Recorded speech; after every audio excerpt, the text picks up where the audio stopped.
ternyata fasad dari kesehatan mental ini sangat luar biasa banyak ya Mbak, seperti bawang gitu. Dibuka lapisannya masih ada lagi, masih ada lagi, dan nggak habis-habis gitu. Dan persepsi kita tentang keuangan itu ternyata beda banget, banyak beda-bedanya gitu maksudnya. Jadi ada yang kita ngelihatnya secara afektif, kemudian bagaimana kita menghabiskan uang itu bisa juga dipengaruhi oleh faktor kepribadian dan bisa juga oleh faktor lingkungan gitu ya Mbak ya. Kemudian tadi Mbak Pepe menyampaikan bahwa eh, ada beberapa trik gitu untuk mengatur agar kita tetap sehat mental menghadapi kondisi finansial, di antaranya mengenali faktor resiko dan faktor protektif yang kita punya, kemudian kita mengenali lingkungan kita dan usahakan untuk mengusahakan berada di lingkungan yang sehat, bukan lingkungan yang seperti tadi Mas Komo sempat sampaikan di awal yang bikin kita FOMO gitu ya Mbak ya, sehingga kita menghabiskan uang kita tanpa planning, tanpa financial planning, dihabiskan saja secara impulsif untuk ngikutin tren yang sedang terjadi. Baik, kemudian yang terakhir adalah bagaimana kita menyeimbangkan kehidupan kita, piring makan kita, bukan piring makan, piring kehidupan gitu ya Mbak. Bagaimana seimbang antara belajar, bermain, bekerja, dan bercintanya. Baik, nah ini sudah banyak Mbak pertanyaan Mbak dan Mas Jody gitu. Mungkin nanti kalau Bapak Ibu mau bertanya boleh raise hand. Ini saya mulai dari pertanyaan dari Giform dulu yang sudah diisi oleh Bapak Ibu saat mendaftar kemarin. Pertanyaan yang pertama adalah bagaimana menyikapi kondisi perekonomian yang banyak terjadi terkait dengan efisiensi di tempat kerja. Mungkin boleh dua-duanya nih jawab. Boleh Mas Jody dulu, baru nanti Mbak Pepi. Ya, terima kasih Mbak Novi. Kalau terkait dengan efisiensi di tempat kerja, sebenarnya kita itu kan nggak bisa di diapa-apain ya, maksudnya faktor eksternal ya. Tetapi balik lagi ke kita sendiri. Sebenarnya kalau dari saya pun sempat mengalami juga kok. Jadi mulai 2 tahun yang lalu itu sektor swasta sudah mulai efisiensi Bapak Ibu. Jadi yang kami lakukan adalah mulai lagi memilah-milah ini namanya kebutuhan ya, mana yang perlu diprioritaskan, mana yang masih bisa dipending, dan juga sebenarnya yang kedua tentunya memilah kebutuhan. Jadi kalau kita dari sisi internal pengelolaan pengelolaan keuangan keluarga, justru dengan adanya efisiensi itu kami melihat sisi positifnya adalah ini berarti ke pengeluaran kita harus lebih selektif lagi nih.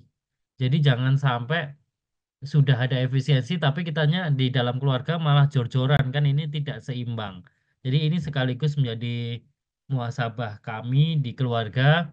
Oh, kalau di tempat kerja ada efisiensi, kira-kira di rumah tangga, di keluarga ada yang bisa digituin juga nggak, tetapi dalam sisi positif. Dalam artian, siapa tahu kami selama ini sekeluarga lebih boros jajannya, impulsif, apa namanya, tanggal kembarnya misalnya, dan lain sebagainya. Jadi benar-benar kami berkaca ke itu sehingga kami bisa lakukan, akhirnya ketemu beberapa pos-pos pengeluaran yang mungkin kurang tepat. Dan salah satunya memang ke makanan, Mbak Novi. Makanan atau cemilan dan lain sebagainya, dan itu membuat sebuah perubahan juga di keluarga kami, bahwasanya sekarang itu kita sudah meninggalkan makanan-makanan UPF, kemudian untuk jajan-jajan kopi itu sudah dikurang-kurangin, walaupun kita bikin sendiri ya, udah ngurangin jajan yang jadi, tetapi kita bisa memproduksi sendiri, dan itu ternyata juga bisa dipraktekkan ke cemilan-cemilan yang lain. Jadi memang efeknya, kalau mau kita cari yang positifnya ya kita harus mau berubah juga menyesuaikan efisiensi tadi. Kemudian di dalam pos pengeluaran itu banyak yang bisa kita kupas, dan ujung-ujungnya kalau kita bisa arahkan itu ke kesehatan tubuh, kesehatan badan, itu juga ngefeknya ke sehat finansial, sama tentunya sehat mental juga. Karena ternyata sehat apa namanya kesehatan mental itu banyak pengaruh juga sama nutrisi yang kita masukkan ke dalam tubuh ya. Jadi memang ini tiga hal yang saling berkaitan erat sih sebenarnya. Makanya kalau ada ahli parenting, ahli nutrisi akan sangat ini banget ya, nyambung juga karena kalau kita masukin barang-barang yang nggak sehat, ternyata memang bawaannya juga nggak enak juga ke mood sama finansial. Mungkin kalau dari saya itu Mbak. Jadi ada kesempatan untuk melihat sejauh mana pola pengeluaran kita bisa disesuaikan sama efisiensi tadi. Monggo Baik, terima kasih dilanjutkan. Mas. Mm-mm. Mungkin dari sudut pandang Mbak Pepi nih sebagai praktisi kesehatan mentalnya bagaimana? Oke, kalau kalau saya tadi gini langsung terpikir isu efisiensi ini kan memang sangat booming di semua tempat dibicarakan. Bagaimana kita merespon atau mengendalikannya? Sebelum berpikir merespon dan mengendalikan, saya pikir yang paling penting adalah kita melihat si efisiensi yang dilakukan pemerintah atau tempat kerja itu berdampak apa ke kita. Jangan-jangan dampak sama kantor iya, tetapi sebetulnya tidak terlalu ada direct impact ke kita. Tetapi pikiran kita sudah dipenuhi dengan, aduh, hidupku akan susah karena sekarang efisiensi. Atau kalau saya mendengar dari teman-teman pelaku usaha, itu kerasa sekali, terutama misalnya di Jogja ya, usaha-usaha mais gitu kan, turun drastis gitu ya. Jadi kita perlu tahu dulu, kita melihat dalam sudut pandang apa nih. Jangan-jangan tadi oh ternyata sebenarnya secara ekonomi nggak terlalu terdampak, tapi kita paparannya banyak atau kita tidak terdampak, tapi orang terdekat kita terdampak, dan saya orang yang sangat mudah sekali simpati ke bawah. Nah ini yang akan menentukan bagaimana respon yang perlu kita lakukan. Itu dulu yang pertama, kita perlu tahu dulu. Kemudian ketika memang si yang disebut efisiensi ini membuat dampak pada kita, entah dari sisi ekonomi, sisi emosi, atau memang sisi usaha kita, maka kata kuncinya adalah proses beradaptasi terhadap itu ya. Kalau kita bicara kesehatan mental. Kalau tadi yang disampaikan oleh Mas Jody kan berarti bagaimana adaptasi dalam bentuk bagaimana uh, um, memenuhi kebutuhan yang basic yang kemudian diubah. Kalau dari sudut pandang terdampaknya adalah usahaku gitu ya, aku merasa sangat stressful dengan bagaimana mengelola usahaku, maka ya berpikirnya secara teknis adalah bagaimana kemudian beradaptasi terhadap situasi itu gitu. Jadi tipsnya satu, yang pertama kita yakinkan dulu dampaknya ke kita tuh apa. Jangan-jangan kita lebih pada FOMO dalam hal dampak juga loh. Orang semua lagi terdampak efisiensi, masa aku enggak sih? Jangan-jangan kita secara ekonomi tidak, tetapi secara afeksi iya. Maka kalau secara afeksi iya, apa yang bisa aku lakukan? Yang pertama kita take care sama diri kita dulu dong. Oke, aku apa nih? Oh, aku kasihan nih sahabatku ternyata terdampak. Apa yang bisa bisa bisa kira-kira kita lakukan yang tidak hanya untuk dia tetapi untuk menenangkan diri saya juga. Begitu mungkin ya tambahan dari saya, Novi. Baik, bagus banget ya jawabannya dan sangat mencerahkan banget gitu. Bagi dari dua sudut pandang yang berbeda tapi sangat sinkron gitu. Jadi bagaimana kemudian kita menyesuaikan ke diri kita sendiri gitu. Dua-duanya serupa ya, menyesuaikan dengan diri kita. Mungkin bisa diawali dengan menyadari dulu bagaimana dampaknya ke kita. Apakah kita benar-benar terdampak secara langsung atau terdampak secara efeksi saja. Setelah menyadari itu, baru kita kemudian menyesuaikan apa yang bisa kita lakukan gitu ya, Mas dan Mbak. Jadi, eh, mungkin bisa dengan memodifikasi perilaku kita, perilaku belanja kita, atau mungkin jika yang terdampak adalah orang dekat kita, gitu kita bisa memberikan dukungan kepada orang terdekat kita itu dengan misalnya jajan ke mereka, yang awalnya jajannya ke jajan kopi ke franchise yang besar gitu, terus kemudian kita beli kopinya ke franchise yang lebih kecil. Luar biasa sekali ini. eh, ada pertanyaan lewat kolom chat. Eh, saya bacakan yang ini juga tidak ditujukan kepada salah satu narasumber, tapi bisa keduanya. Pertanyaannya adalah bagaimana kita mengatasi masalah kita sendiri. Padahal kita sudah tahu masalahnya itu akan merugikan lagi pada diri kita sendiri, tapi kita masih membutuhkan cara seperti itu. Tetapi karena sikon mendesak banget, akhirnya kita ambil sikap ya sudahlah, yang penting saat ini aman dulu begitu. Terima kasih. Jadi beliau ini sepertinya sedang bingung gitu. Sudah tahu ini menjadi masalah, namun tetap diambil karena tidak ada langkah lain. Mungkin apakah begitu, Ibu atau Bapak Mukjizah? Atau bisa dikonfirmasi lewat langsung berbicara, boleh. Karena kadang bahasa tulisan ini sedikit berbeda dengan bahasa lisan ya, Ibu. Bapak boleh jika langsung mau dikonfirmasi?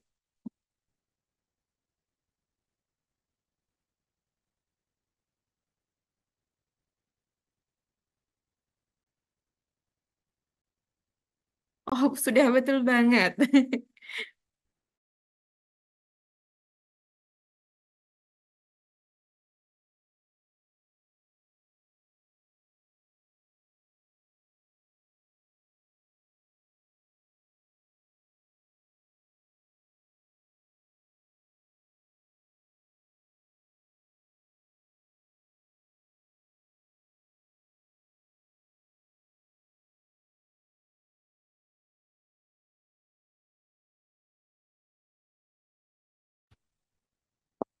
Ini baik. Assalamualaikum warahmatullahi wabarakatuh. Terima kasih Mbak Novi. Mohon izin Mbak, saya off cam Bapak Ibu karena apa di laptop kameranya ini sedang terkendala begitu belum sempat di apa dibenerin ini. Ya, Masya Allah hari ini saya beruntung sekali, bersyukur banget bisa ketemu apa namanya dengan pembicara yang luar biasa, pas banget dengan keuangan situasi keuangan diri saya sendiri nih Mbak Nafi. Oh ya, ya. Iya, jadi maksudnya betul sekali tadi Mbak Novi bingung mau gimana lagi ya.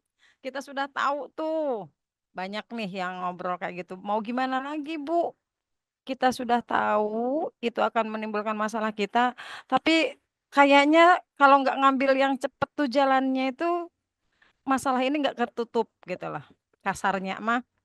Jadi istilah kita kalau banyak yang sekarang nih ya Bu Lucia gitu kan udah tahu kita tuh minjem ke orang gitu kan udah sekarang mah banyak apa tuh yang emok-emok gitu kan udah tahu tuh kita sudah tahu tapi bagaimana Bu gitu kan kan yang paling mudah itu ya ke situ gitu sementara minjem ke tetangga dan lain-lain agak susah apalagi kalau ke yang lain harus punya apa namanya itu tuh jaminan gitu loh ya gitu kalau di kampung nih Mbak kebetulan kita kan lagi di Banten nih tapi di kampung begitu nah ini kan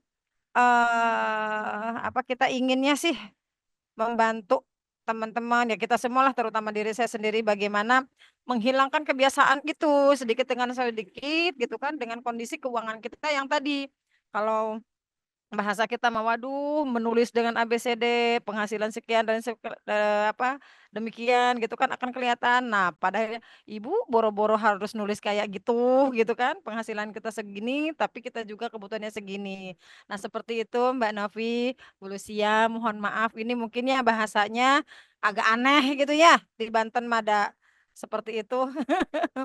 Itu saja mungkin terima kasih. Mohon maaf kalau kurang tertata bahasanya, kalimatnya begitu. Tapi yang jelas saya sangat bersyukur ada di Kagama dengan cara seperti ini ada webinar-webinar pas lah tuh saat ini. Terima kasih. Assalamualaikum warahmatullahi wabarakatuh.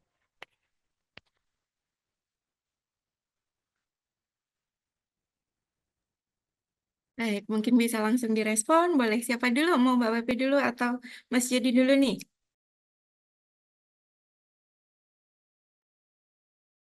Sama saya juga nggak apa-apa, sama saya dulu Mbak.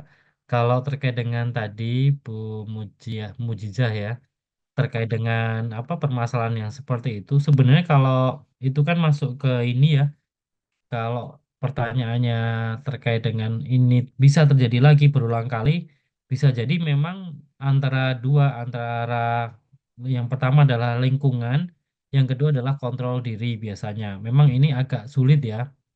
Jadi kalau dari kami biasanya selalu sarankan kalau terkait dengan hal-hal yang berulang, kita harus coba mencari atau mengubah support system yang ada di sekitar. Itu kalau yang masalahnya berkaitan dengan lingkungan. Karena kita tahu benar kok sebenarnya teman-teman itu kalau di lapangan itu godaannya memang tinggi banget. Apalagi tadi terkait dengan apa kebutuhan dan lain sebagainya sambil eh ini ya apa namanya pemasukan kemudian pengeluaran lagi masuk istilahnya kayak balapan gitu ya.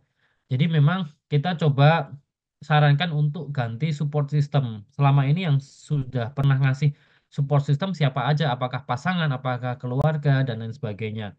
Karena kalau di perencanaan keuangan kalau kontrol diri kita masih lemah, kita memang butuh support system yang selalu menguatkan. Salah satunya adalah mencari komunitas ya, Mbak atau Ibu Mujizah tadi. Jadi komunitas kan banyak sekali. Nah, biasanya saya pun selalu diingatkan juga kok saya sebagai financial planner aja ngerasa kadang-kadang juga nabung itu susah. Tapi kan saya punya komunitas, saya punya teman-teman yang sama-sama konten kreator, keuangan.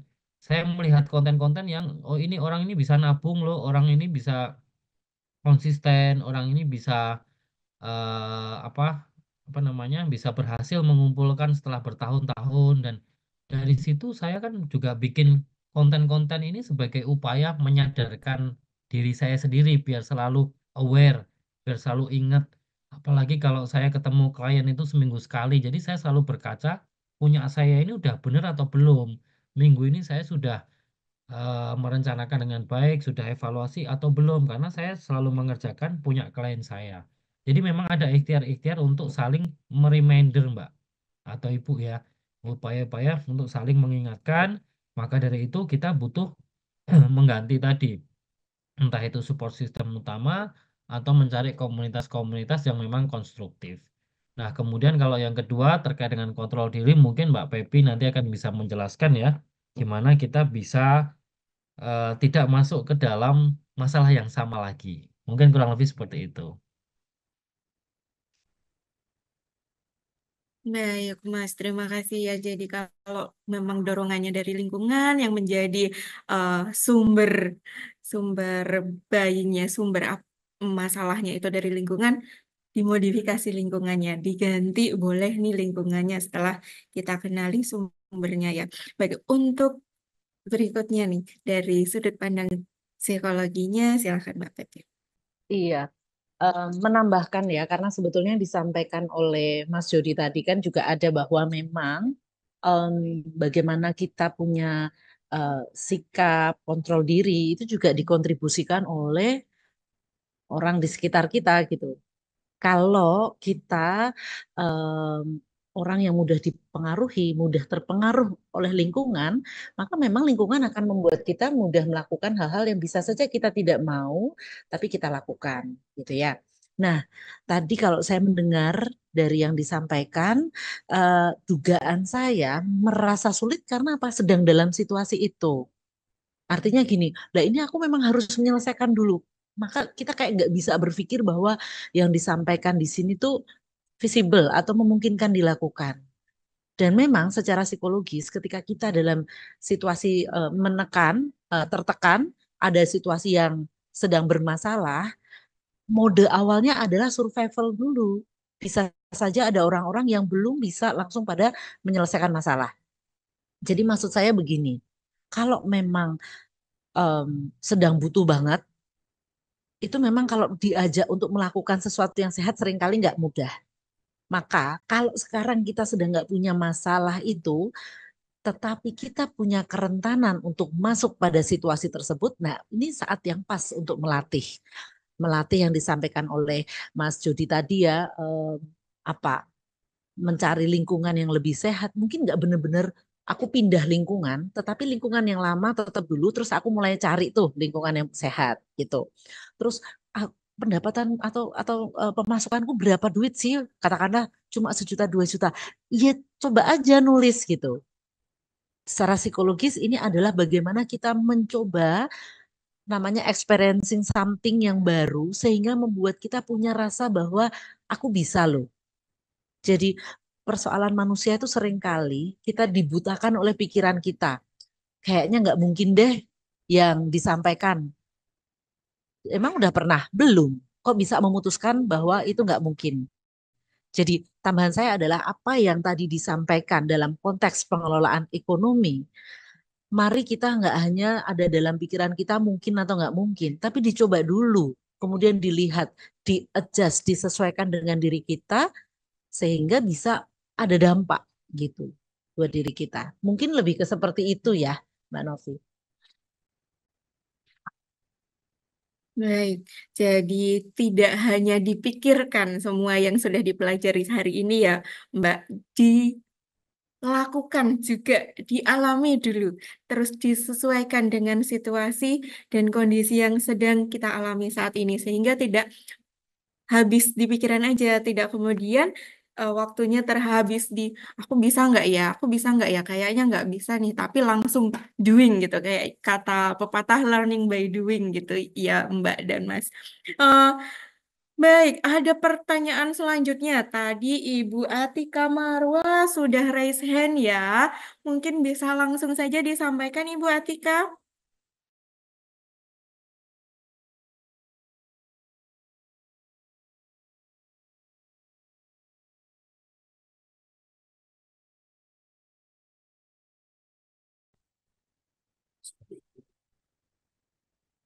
Halo semuanya, selamat sore.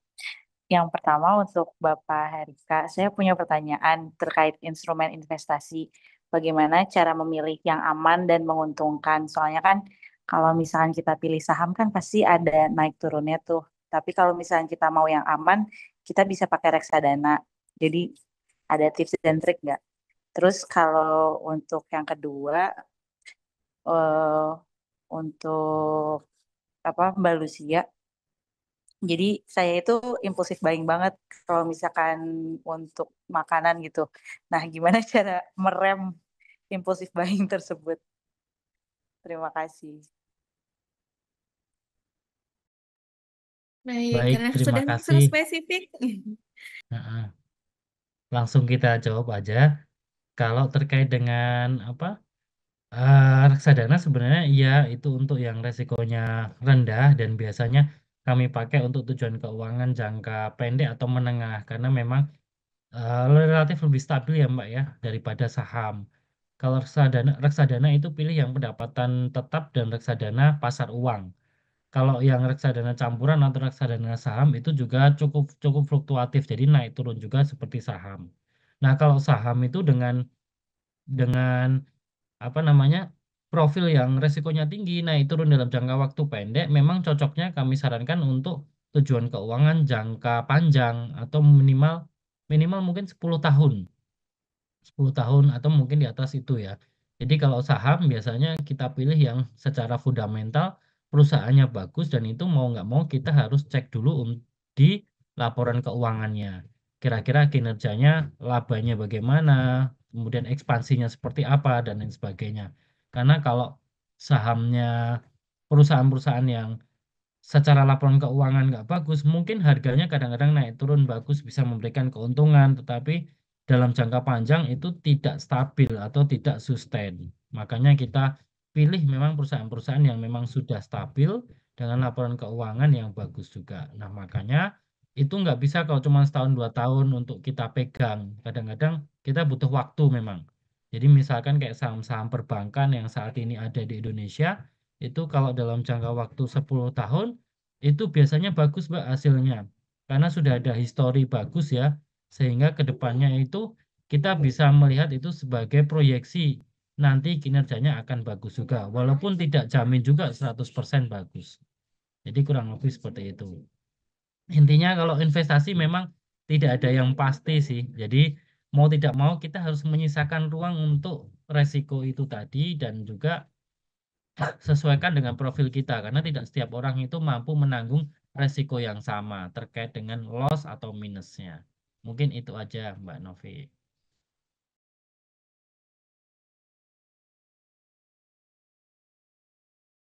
Oke, aku langsung melanjutkan Kak Novia. Aduh, kok tadi lupa Mbak Atika ya, betul ya? Yang menanyakan siapa sih tadi ya? Eh, iya, Mbak Atika Mbak Marwa Atika. ya. Iya, Mbak. Kalau mau apa ya memastikan strategi yang paling efektif, memang kita harus tahu dulu kayak tadi yang ditemukan di penelitian ya, Mbak Atika itu menjadi impulsif buying penyebabnya apa, sehingga itu yang dikendalikan. Rumus sederhananya itu. Tapi kalau mau belajar, eh, saya berpikir mungkin bisa memakai konsep yang namanya delay response gitu. Jadi gini, katakanlah kayak saya yang kemarin tuh ya, ngelihat aduh lagi diskon tuh. Nah, em, pilihlah delay respon itu apakah by waktu atau by proses perilakunya. Kalau by waktu adalah masukkan di konsep sekarang, ketika saya menginginkan sesuatu yang kalau habis tak pikir-pikir nggak perlu, saya memutuskan itu sesudah 2 hari atau 3 hari atau silahkan ya. Jadi katakanlah lihat ini, tapi bahwa saya memutuskannya mungkin 2 hari lagi. Itu yang berdasar waktu atau yang berdasar respon perilaku. Jadi saya melihat itu mengontrol bahwa saya tidak ngeklik gitu. Jadi kalau sekarang udah memastikan ya, tapi kalau yang waktu tadi bukan tentang klik atau tidak klik, tapi terkait dengan bagaimana saya berpikirnya beberapa waktu. Pada beberapa orang ini bisa berhasil dan saya pikir mungkin tips yang paling visible saya sampaikan di sini seperti itu. Tapi kalau mau betul-betul mengelola, sebetulnya harus paham dulu kenapa sih kok saya menjadi impulsif buying gitu. Karena setiap orang beda-beda. Jadi saya juga merasa nggak pas kalau menyampaikan, oh pasti dengan cara ini akan berhasil. Enggak juga, karena perlu diketahui gitu ya. Apakah Mbak karena motivasional atau ada isu terkait dengan kompensasi tadi atau apa? Nah, itu yang perlu dipahami. Begitu ya Mbak Atika, dicoba dulu dengan delay respon Mbak, siapa tahu begitu juga udah berhasil. Oh ya, satu lagi, berhasilnya itu jangan juga dipikir, oke aku nyoba sekali langsung berhasil. Enggak. Butuh proses dan butuh waktu. Perubahan perilaku itu butuh waktu ya. Jadi jangan terlalu keras sama diri sendiri. Nyoba sekali nggak berhasil, udahlah nggak berhasil. Nggak, lakukan terus dulu ya. Sebulan 2 bulan, baru kalau nggak berhasil, saran saya kalau memang ingin mengubah ya temui psikolog gitu ya untuk bisa membantu melatih perubahan perilaku. Begitu. Dikit-dikit iklan boleh lah ya. Psikolog bisa juga kok ngajarin begitu, nggak cuma ngurusin orang-orang yang katanya sakit jiwa ya. Gitu. Terima kasih. Terima kasih jawabannya Mas Jody dan Mbak Pepi. Dan ini saya juga seperti Mbak Atika sedang belajar investasi gitu. Jadi sekalian belajar, oh ternyata kalau saham itu yang jangka panjang aja deh gitu, yang aman pakai reksadana dulu gitu. Saya dapat juga ilmunya dari pertanyaan Mbak Atika.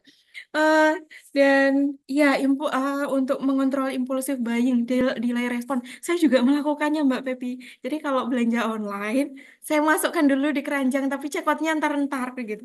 Dan nanti habis itu 1 jam kemudian mikir, ah nggak butuh, jadi nggak jadi beli gitu. Jadi di delay dulu. Oke, selanjutnya masih ada yang bener-bener pengen banget bertanya gitu. Masih banyak banget pertanyaan, tapi kalau karena berkaitan dengan waktu ya, jadi sekarang mungkin satu dulu aja, nanti kalau masih ada waktu baru kita tambah lagi ya.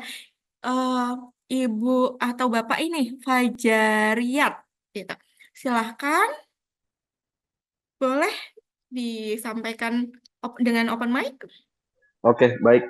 Ya, makasih Mbak Novi ya. Mohon izin Mas Hare, Mas Hari, Mbak Lucia. Saya dari Psikogama juga, sekarang domisili di Jakarta. Nah, pertanyaan saya nyambung yang ada di kolom chat ya. Gimana nyikapin orang tua yang rasanya itu, ini masih dugaan ya dari saya tuh post power syndrome. Jadi baru banget pensiun tahun kemarin. Uh, Sebelumnya itu emang ya punya posisi lah di pemerintahan gitu ya. Terus akhirnya purna dan balik lagi ke Jogja gitu, sebelumnya di Jakarta. Nah, pas masih ada power kita sama-sama tahu ya apa namanya ya punya kewenangan yang tinggi, terus juga dari sisi penghasilannya bagus, terus juga dari apa namanya fasilitas segala macam semuanya di provide gitu. Tapi seketika itu hilang tanpa, kalau menurut saya itu rasanya jeglek gitu ya, perubahannya signifikan langsung apa namanya bisa dibilang hard landing gitu ya, langsung seketika jeglek gitu. Tapi dari sisi mentalnya rasanya nggak siap menurut saya ya, rasanya nggak siap. Saya observasi gitu dari pengeluaran yang jelas itu berubah drastis, pemasukan berubah drastis, tapi dari lifestyle-nya gitu. Ya contoh misalnya masih banyak mau mudahnya bantu orang gitu. Dulu mungkin ya karena dari kemampuannya bagus, tapi sekarang kemampuannya nggak sebagus sebelumnya, tapi masih jor-joran buat bantu orang misalnya. Terus juga rasanya dulu punya power yang gede, punya banyak anak buah, sekarang udah secara fakta sudah nggak kayak gitu, tapi masih apa namanya pikirannya tuh punya masih punya power gitu loh, pada realisasinya enggak. Nah itu sedikit banyak berdampak ke keluarga gitu. Ekonomi pelan-pelan juga berasa, termasuk proteksi ya. Dulu di provide kantor, terus sekarang enggak, akhirnya singkat cerita tuh sempat sakit pasang ring yang udah nggak di cover perusahaan, akhirnya pakai biaya sendiri gitu. Biaya sendiri itu pengeluaran yang lumayan gede gitu, langsung wah pokoknya berasa banget juga gitu. Tapi ya mau gimana udah kejadian gitu. Nah ini yang gimana caranya buat nyikapin ya. Saya takutnya telat sadar gitu, keterusan kayak gitu, akhirnya nanti impact-nya lebih besar. Itu gimana ya? Mohon pencerahannya, terima kasih.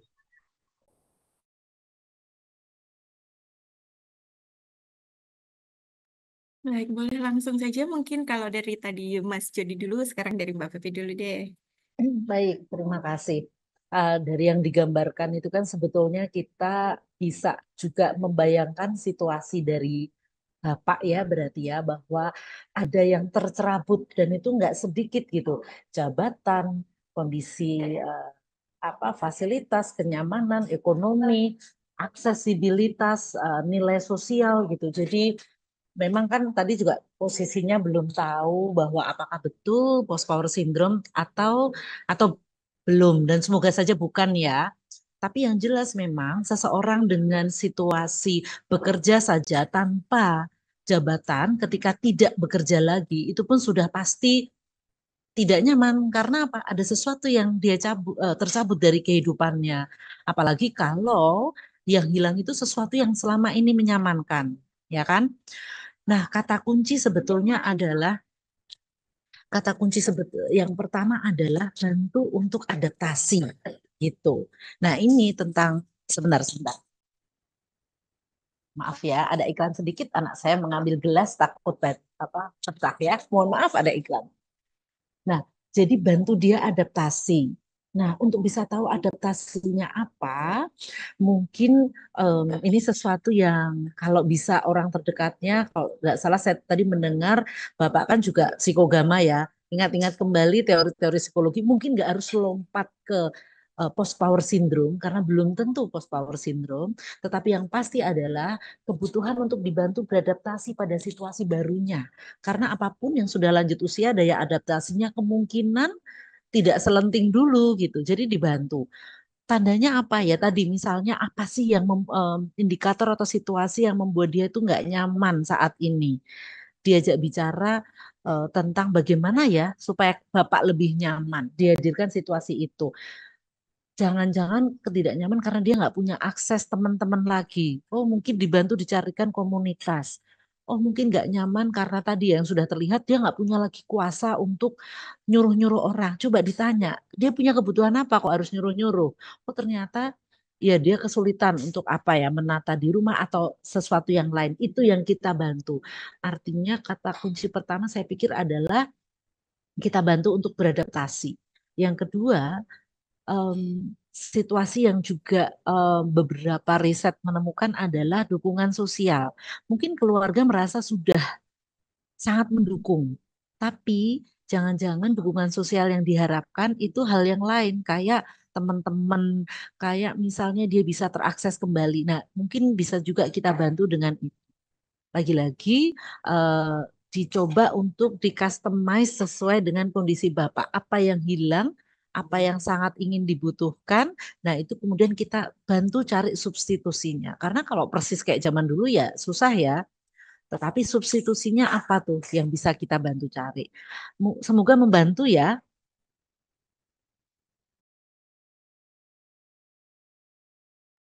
Baik, terima kasih Mbak Pepi atas jawabannya. Jadi bantu untuk beradaptasi ya Mbak ya. Bantu untuk mengenali sebenarnya situasi sekarang ini seperti apa yang diharapkan oleh Bapak, apa yang kemudian diharapkan eh, dari orang tua dengan situasinya yang saat ini gitu. Tadi kan disampaikan juga oleh eh, beli yang bertanya Bapak saya lupa namanya, mohon maaf. Sebelumnya Bapak tinggal di Jakarta dan sekarang tinggal di Jogja, berarti kan lingkungan sosialnya juga berubah gitu. Jadi mungkin ada perubahan yang memang dibutuhkan oleh Bapak dan dukungan lingkungan sosialnya yang dibutuhkan oleh Bapak. Em, Mas Jody ada mau menambahkan? Iya, sebenarnya sudah disampaikan semua juga sama Mbak Pepi. Memang kalau di finansial kan masalah utamanya juga komunikasi, makanya dibangun ya jembatannya. Karena saya tahu juga tidak mudah sih buat kita anak-anak yang mungkin dulunya ada gap komunikasi dengan Bapak ya biasanya ya. Itu agak susah ya kalau diajak ngobrol secara mendalam dan itu mungkin butuh waktu atau mungkin butuh aktivitas bersama ya. Misalkan ikut pengajian kemana atau mungkin mancing kemana atau kemana dan lain sebagainya, mungkin pelan-pelan bisa disampaikan bahwa sebenarnya keluarga itu saat ini memang merasa cukup terbebani. Nah, cuman dicarikan bahasa halusnya aja gimana. Karena kan bahasa percakapan itu juga setiap keluarga beda-beda. Ada yang harus formal di depan meja makan, ada yang bisa sambil main atau sambil jalan-jalan, sambil sepedaan itu bisa disampaikan. Yang penting kita sudah sebagai anak sudah menyampaikan keterbukaan bahwa finansial kita itu sudah nggak sama kayak dulu lagi dan gimana caranya nanti orang tua itu juga bisa ini apa namanya menyadari bahwa sekarang itu harga-harga juga naik loh atau harga-harga sudah nggak kayak dulu loh Pak dan lain sebagainya. Jadi memang posisinya sekarang sudah beda banget. Nah, itu memang sebuah pembelajaran sih seumur hidup. Kalau bagi saya sendiri memang belum ada pengalaman seperti itu, cuman kalau dari klien pernah ada dan kita memang coba bangun komunikasi yang lebih intens ya, karena nanti dari situ kita bisa tahu kok masalahnya orang tua itu sebenarnya apa, akar masalahnya tadi apa, makanya sudah disampaikan juga oleh Mbak Pepi ya lengkapnya. Mungkin seperti itu aja Mbak Novi.